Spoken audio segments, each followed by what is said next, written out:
Hello students, it's Anuradha ma'am here. Welcome to my YouTube channel make concept easy. आज के video lecture में class 12 accountancy को continue करते हुए मैं आपको सिखाऊंगी इश्यू ऑफ शेयर्स। देखो, प्रीवियस वीडियो लेक्चर में मैंने आपको बताया था कि किस तरह से हम शेयर कैपिटल को डिस्क्लोज करते हैं कंपनी की बैलेंस शीट में। मैंने टीएस गरेवाल के 5 क्वेश्चन कराए थे जो आपकी बुक में एक्सरसाइज के क्वेश्चन हैं। आज के वीडियो लेक्चर में मैं issue of shares for cash at par के भी एक्सरसाइज के क्वेश्चन कराऊंगी टीएस गरेवाल बुक के। देखो, कंपनी दो तरह से शेयर्स इश्यू करती है, पार पर भी इश्यू करती है और प्रीमियम पर भी। पहले हम सीखेंगे कि किस तरह से कंपनी पार पर शेयर्स इश्यू करती है। अब देखो, जब कंपनी पार पर शेयर इश्यू करती है तो पेमेंट वो दो तरीके से रिसीव कर सकती है। लमसम पेमेंट में रिसीव कर सकती है और इंस्टॉलमेंट में भी वो पेमेंट रिसीव कर सकती है। लमसम का मतलब क्या होता है कि वन टाइम पेमेंट होती है, जो होती है लमसम पेमेंट, यानी entire nominal value of share की वन टाइम पेमेंट होती है। जितने भी शेयर्स के लिए लोग अप्लाई करते हैं, सारी की सारी पेमेंट वो एक टाइम में ही कर देते हैं, उसे हम कहते हैं लमसम। और जब कंपनी इंस्टॉलमेंट में पेमेंट मंगवाती है, कुछ अमाउंट एप्लीकेशन पर मंगवाती है, कुछ अलॉटमेंट पर और कुछ अमाउंट वो मंगवाती है कॉल्स पर, तो उसे हम कहते हैं इंस्टॉलमेंट पेमेंट। तो आज के वीडियो लेक्चर में मैं आपको सिखाऊंगी कि किस तरह से कंपनी लमसम पेमेंट रिसीव करती है और किस तरह से इंस्टॉलमेंट में।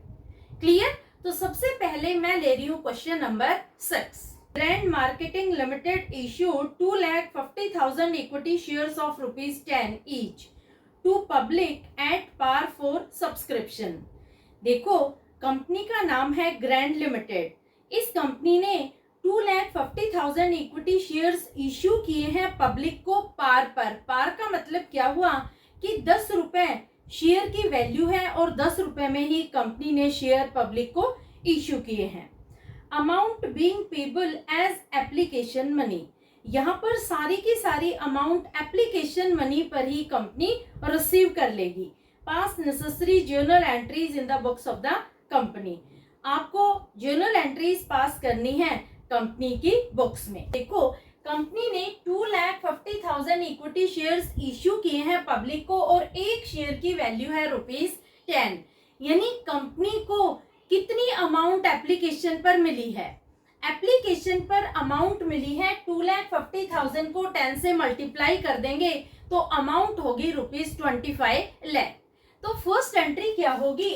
फर्स्ट एंट्री में आप लिखेंगे bank account debit amount is ₹25 lakh to equity share application and allotment account. Amount will be same ₹25 lakh। देखो, यहाँ पर मैंने शेयर एप्लीकेशन के साथ शेयर अलॉटमेंट अकाउंट को भी क्रेडिट कर दिया, क्योंकि कंपनी को लमसम अमाउंट रिसीव हुई है एप्लीकेंट से। जिन्होंने शेयर्स के लिए अप्लाई किया था उन्होंने entire nominal value of share की अमाउंट पे कर दी कंपनी को। एक शेयर था 10 रुपए का और कंपनी ने 2.5 लाख इक्विटी शेयर्स इश्यू किए थे, तो एप्लीकेंट ने ₹25 लाख वन टाइम पेमेंट में ही कंपनी को पे कर दिए। क्लियर? तो जब भी लमसम पेमेंट का क्वेश्चन आता है तो आप हमेशा इक्विटी शेयर एप्लीकेशन के साथ अलॉटमेंट अकाउंट को भी क्रेडिट करेंगे। क्लियर? नरेशन क्या होगी? नरेशन होगी share application and allotment money received. Allotment money received, ये होगी इसकी नरेशन। सेकेंड एंट्री क्या होगी? सेकेंड एंट्री में हमने equity share application and allotment को क्रेडिट किया था, क्योंकि ये सोर्स ऑफ मनी था।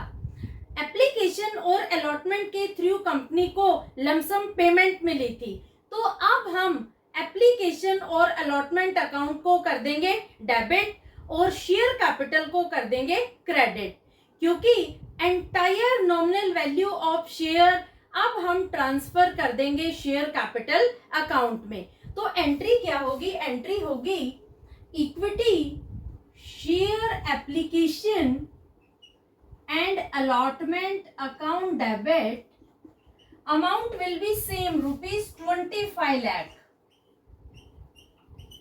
to equity share capital account, amount will be same ₹25 lakh। और नरेशन क्या होगी? नरेशन होगी shares allotted against share application and allotment money received, ये होगी इसकी नरेशन। क्लियर? तो ये दो एंट्री ही हम पास करते हैं। यहाँ पर entire nominal value of share की अमाउंट एक ही इंस्टॉलमेंट में रिसीव हो गई, तो सिर्फ आपको दो ही एंट्री पास करनी है। जो क्वेश्चन नंबर 7 है वो भी सिमिलर है, वो भी लमसम पेमेंट का ही क्वेश्चन है। अब मैं करवा रही हूँ आपको क्वेश्चन नंबर 7। देखो क्वेश्चन नंबर 7 में भी सेम एंट्रीज पास होगी। हम क्या करेंगे कि अमाउंट सिर्फ चेंज कर देंगे, एंट्री सेम होगी। तो question number 7 is authorized capital of ₹16 lakh of Bharat Limited is divided into 1,60,000 equity shares of ₹10 each। देखो भारत लिमिटेड को 1,60,000 इक्विटी शेयर्स इश्यू करने के लिए अथोराइज किया गया है। तो यहाँ पर कंपनी का अथोराइज्ड कैपिटल होगा ₹16 lakh. Out of these shares, 80,000 equity shares were issued at par to public for subscription. यहाँ पर कंपनी ने 80,000 इक्विटी शेयर्स इश्यू किए हैं पब्लिक को सब्सक्रिप्शन के लिए। The issue price is payable on application, सारा का सारा इश्यू प्राइस एप्लीकेशन पर ही पेबल है। All the shares were subscribed, सारे के सारे शेयर्स जो 80,000 इक्विटी शेयर्स है पब्लिक ने सब्सक्राइब किए हैं। पास necessary journal entries in the books of the company. देखो क्वेश्चन नंबर 7 में भी सेम एंट्रीज पास होंगी जो हमने क्वेश्चन नंबर 6 में पास की है, क्योंकि यहाँ पर भी लमसम पेमेंट हुई है। कंपनी ने entire nominal value of share एक ही इंस्टॉलमेंट में एप्लीकेंट से मंगवाई है। तो यहाँ पर सिर्फ हम अमाउंट चेंज करेंगे, एंट्रीज वही रिपीट करेंगे। देखो कंपनी ने 80,000 इक्विटी शेयर इश्यू किए थे और एक शेयर की वैल्यू है ₹10, यानी कंपनी को कितनी अमाउंट रिसीव हुई है एप्लीकेशन और अलॉटमेंट के थ्रू। कंपनी को 8 लाख रुपीस मिले हैं, क्योंकि 80,000 को आप जब 10 से मल्टीप्लाई करेंगे तो अमाउंट आएगी ₹8 लाख। तो आप फर्स्ट एंट्री में क्या लिखेंगे? Bank account debit, amount is ₹8 lakh to equity share application and allotment account, amount will be same ₹8 lakh। क्योंकि यहाँ पर लमसम पेमेंट हुई है, एप्लीकेंट ने entire nominal value of share जो ₹10 है वो 80,000 पर वन टाइम पेमेंट की है। तो कंपनी को 8 लाख रुपीस एप्लीकेशन के टाइम पर ही मिल गए। तो हम एंट्री पास करते हैं, bank account debit ₹8 lakh to equity share application and allotment account ₹8 lakh. Narration will be same, share application and allotment money received. Clear? Second entry भी सेम होगी। अब हम क्या कर रहे हैं कि जो भी एप्लीकेशन और अलॉटमेंट का पैसा है वो ट्रांसफर कर रहे हैं शेयर कैपिटल में, यानी अब एप्लीकेंट को शेयर्स अलॉट किए जा रहे हैं। तो एंट्री क्या होगी? एंट्री होगी equity share application and allotment account debit, amount will be ₹8 lakh to equity share capital account, amount will be same ₹8 lakh. तो नरेशन होगी shares allotted against share application and allotment money received. दोनों question बिल्कुल same है, सिर्फ मैंने amount change की है। दोनों क्वेश्चन में सेम एंट्रीज पास होंगी। क्लियर? देखो जब भी आपको क्वेश्चन में लमसम पेमेंट का क्वेश्चन मिलता है तो आप हमेशा शेयर एप्लीकेशन के साथ अलॉटमेंट को क्रेडिट कर देना फर्स्ट एंट्री में, और सेकंड एंट्री में शेयर एप्लीकेशन के साथ अलॉटमेंट को डेबिट कर देना। अमाउंट सेम होती है दोनों ही एंट्रीज में। क्लियर? तो होपफुली दोनों क्वेश्चन आपको क्लियर हो गए होंगे। अब मैं एक और क्वेश्चन ले रही हूं जिसमें कंपनी ने इंस्टॉलमेंट में पेमेंट मंगवाई है एप्लीकेंट से। तो question number 8 is Akanksha leather limited invited application for 10,000 shares of ₹100 each payable as follows ₹30 on application, 30 on allotment and balance on first and final call. देखो, आकांक्षा लेदर लिमिटेड ने 10,000 shares issue किए हैं। एक share की value है ₹100। 30 रुपए application पर मंगवाए हैं, 30 रुपए अलॉटमेंट पर, और बैलेंस जो है ₹40 वो मंगवाया है फर्स्ट एंड फाइनल कॉल में। All the shares were applied and allotted and money was duly received. सारे के सारे शेयर्स पब्लिक ने अप्लाई किए और कंपनी ने सभी शेयर होल्डर्स को शेयर अलॉट किए। You are required to journalize these transactions and show share capital in company's balance sheet। देखो, इस क्वेश्चन में आपको जर्नल एंट्रीज तो पास करनी ही करनी है, इसके साथ साथ आपको शेयर कैपिटल की अमाउंट भी बैलेंस शीट में दिखानी है। देखो, ये जो क्वेश्चन है, इस क्वेश्चन में कंपनी ने 3 इंस्टॉलमेंट में पेमेंट मंगवाई है। यहाँ पर लमसम पेमेंट नहीं हुई। तो किस तरह से आप एंट्रीज पास करेंगे? देखो, कंपनी ने 10,000 इक्विटी शेयर्स इश्यू किए हैं और एक शेयर की वैल्यू है ₹100। किस तरह से कंपनी ने इंस्टॉलमेंट पर पैसे मंगवाए हैं? 30 रुपए मंगवाए हैं कंपनी ने एप्लीकेशन पर, 30 रुपए मंगवाए हैं अलॉटमेंट पर, और बैलेंस मंगवाया है फर्स्ट एंड फाइनल कॉल में। बैलेंस आप कैसे निकालेंगे? देखो, 30 रुपए आपने एप्लीकेशन के लिए, 30 रुपए अलॉटमेंट के लिए, इन दोनों को आपने जोड़ दिया तो अमाउंट आ गई ₹60। कंपनी ने 60 रुपए एप्लीकेशन और अलॉटमेंट पर मंगवा लिए, तो बैलेंस कितना बच गया? 100 में से आप 60 माइनस कर देंगे तो बैलेंस आएगा ₹40। ये ₹40 कंपनी ने फर्स्ट एंड फाइनल कॉल पर मंगवाए। समझ आया? तो किस तरह से आप एंट्रीज पास करेंगे? देखो, यहाँ पर हर इंस्टॉलमेंट में आप 2-2 एंट्री पास करेंगे। तो सबसे पहले हम ले रहे हैं एप्लीकेशन की एंट्री। फर्स्ट एंट्री क्या होगी? Bank account debit, bank account debit. Amount कितनी आएगी? देखो, एप्लीकेशन के समय कंपनी ने ₹30 मंगवाए हैं, तो आप 10,000 को 30 से मल्टीप्लाई करेंगे तो अमाउंट आएगी ₹3 लाख। तो यहां आप लिखेंगे ₹3 lakh. To equity share application account, amount will be same ₹3 lakh. Narration आप लिखना एप्लीकेशन मनी रिसीव्ड। क्लियर? अब इसी इंस्टॉलमेंट की हम सेकेंड एंट्री पास करते हैं। देखो, हर इंस्टॉलमेंट में आपको 2-2 एंट्री पास करनी होगी। फर्स्ट इंस्टॉलमेंट है एप्लीकेशन की।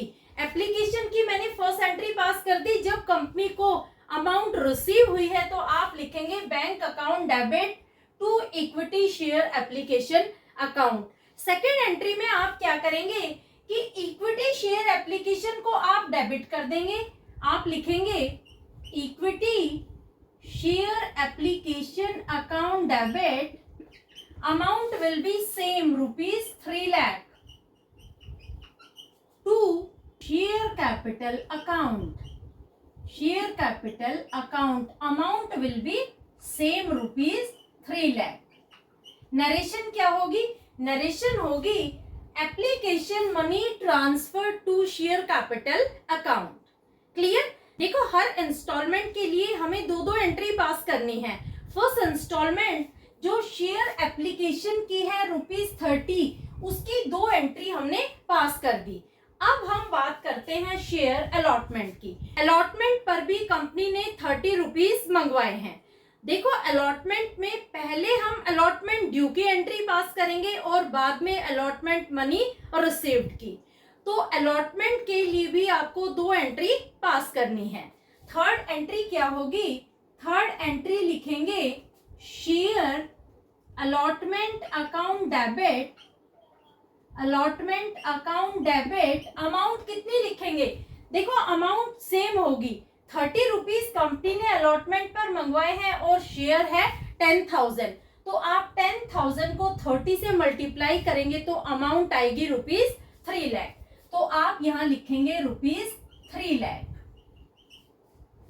To share capital account, amount will be same ₹3 lakh. Narration क्या होगी? नरेशन होगी अलॉटमेंट मनी ड्यू।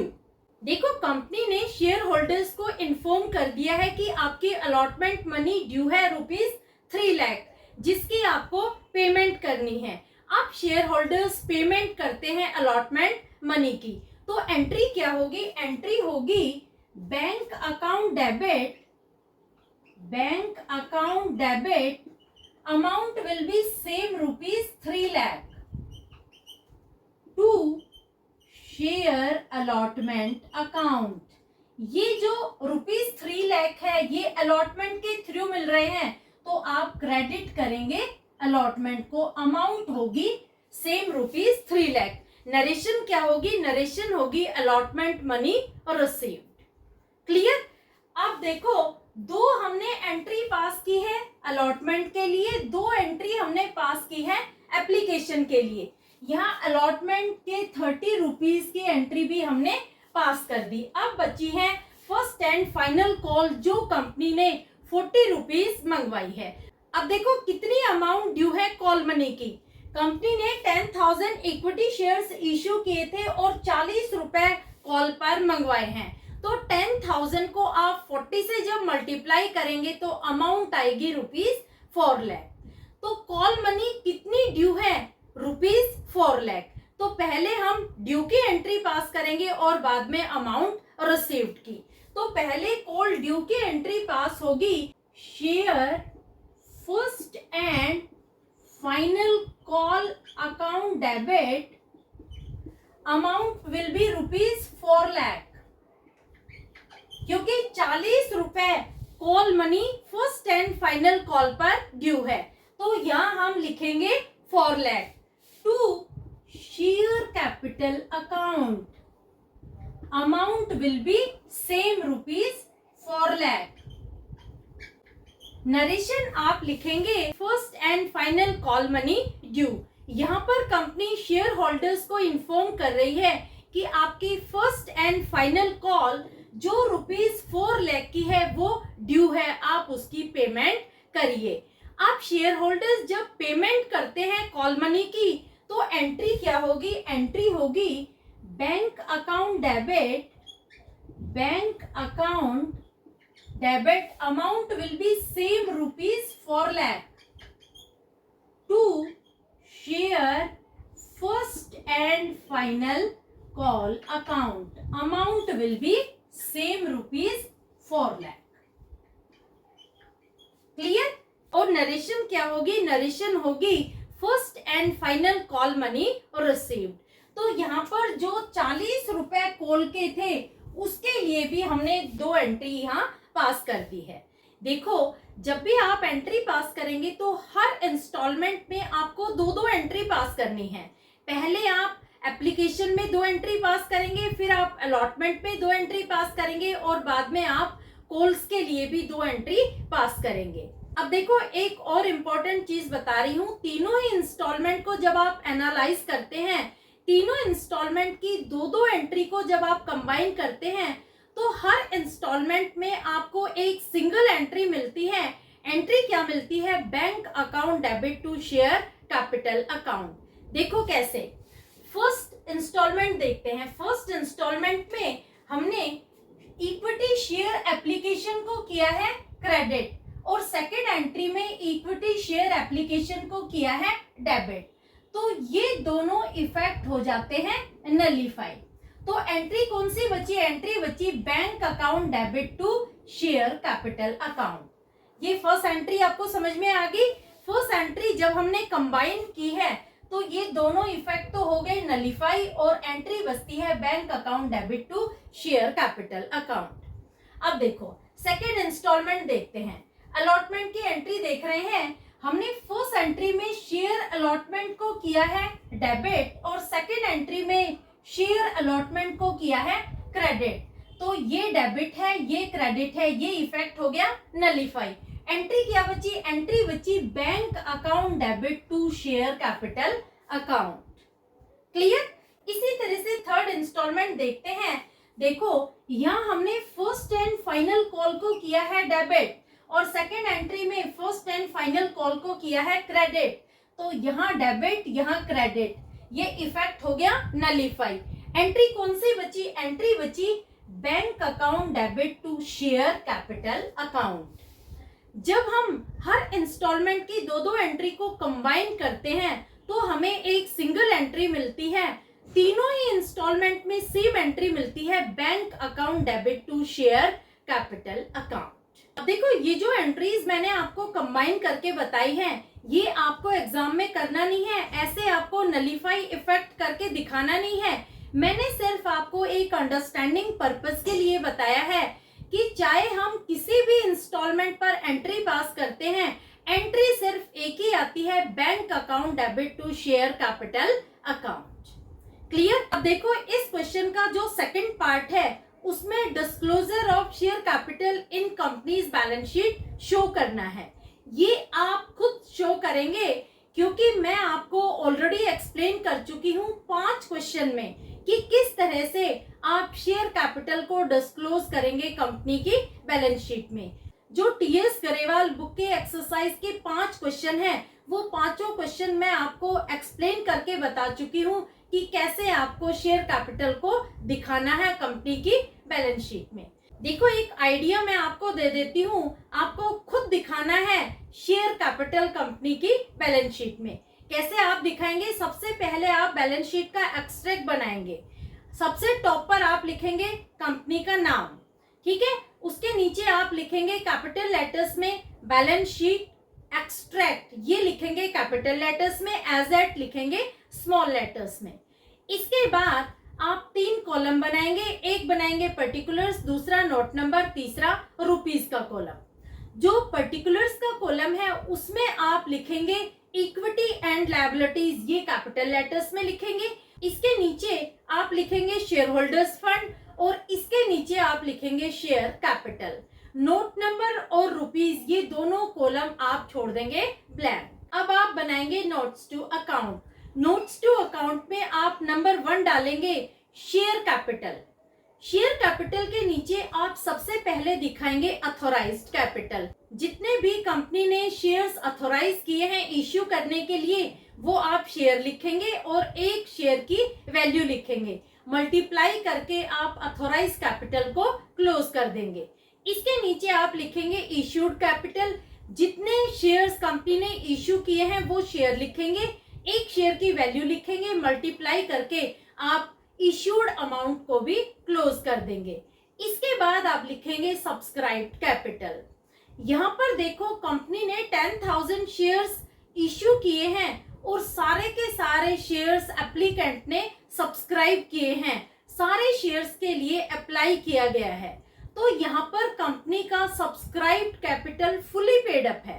तो सब्सक्राइब्ड कैपिटल में आप हेडिंग डालेंगे subscribed and fully paid up, फिर आप लिखेंगे 10,000 इक्विटी शेयर्स ऑफ ₹100 ईच। तो यहाँ पर सब्सक्राइब्ड कैपिटल आएगा ₹10 लाख। इस 10 लाख के अमाउंट को आप दिखाएंगे बैलेंस शीट एक्सट्रैक्ट में, नोट नंबर में डालेंगे 1 और शेयर कैपिटल के सामने रुपीस के कॉलम में आप दिखाएंगे ₹10 लाख। तो होपफुली आपको समझ में आ गया होगा कि किस तरह से शेयर कैपिटल को कंपनी की बैलेंस शीट में डिस्क्लोज किया जाएगा। क्लियर? नेक्स्ट वीडियो लेक्चर में मैं लूंगी आगे के क्वेश्चंस कंटिन्यूटी में। आप मेरे लेक्चर्स देखते रहना। किसी तरह की कोई भी क्वेरी हो तो feel free to comment in comment box. 3 question मैंने आज आपको करवा दिए हैं। अब तक मैं आपको क्वेश्चन नंबर 8 तक सारे क्वेश्चन डिटेल में एक्सप्लेन कर चुकी हूँ, जो टीएस गरेवाल बुक के एक्सरसाइज के क्वेश्चन हैं। नेक्स्ट वीडियो लेक्चर में मैं आगे के क्वेश्चंस लूंगी, क्वेश्चन नंबर 9 से लूंगी मैं आगे के क्वेश्चंस। होपफुली सारे क्वेश्चन आपको समझ में आ गए होंगे। फिर भी किसी तरह की कोई क्वेरी हो तो feel free to comment in comment box. Thank you so much.